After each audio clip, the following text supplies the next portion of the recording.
Needs-based flood control, reform or damage control? For years, Filipinos were told that flood control projects were being built for their protection. Yet, time and again, communities drowned literally and figuratively while billions vanished.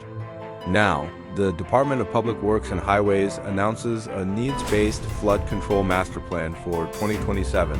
A quiet admission that the old system failed not by accident, but by design. The revelation that previous DPWH leadership submitted incorrect coordinates is not a minor technical error. It is a systemic failure that allowed ghost projects to exist on paper while real communities remained vulnerable. Flood control projects that could not even be found on the map are not lapses in judgment. They are symptoms of a rotten procurement and monitoring system. What makes this announcement troubling is not the reform itself, but the timing. Only after massive public outrage, whistleblowers, and congressional investigations did the government decide to admit that control measures were inadequate. The Filipino people were right to ask, why did it take exposed corruption before needs-based planning suddenly became policy?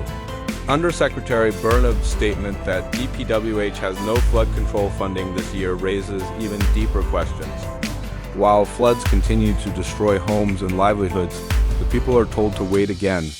Repairing existing structures is necessary, yes, but it does not erase accountability for the billions already spent on projects that never existed or were deliberately misplaced.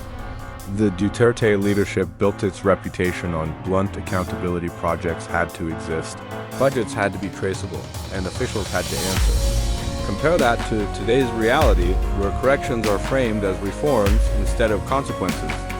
Filing cases against 87 individuals is a start, but justice is not measured by numbers. It is measured by whether masterminds are named, charged, and convicted. A true needs-based system does not begin in 2027. It begins with public disclosure, independent audits, and naming every official who approved fake coordinates, inflated contracts, and phantom structures. Anything less is cosmetic reform good for press releases, but useless for flood-prone families. If this government is serious, it must go further. Open the full flood control database, publish project maps, and let communities verify what was built in their own backyards. Otherwise, this master plan risks becoming just another document clean on paper, muddy in reality.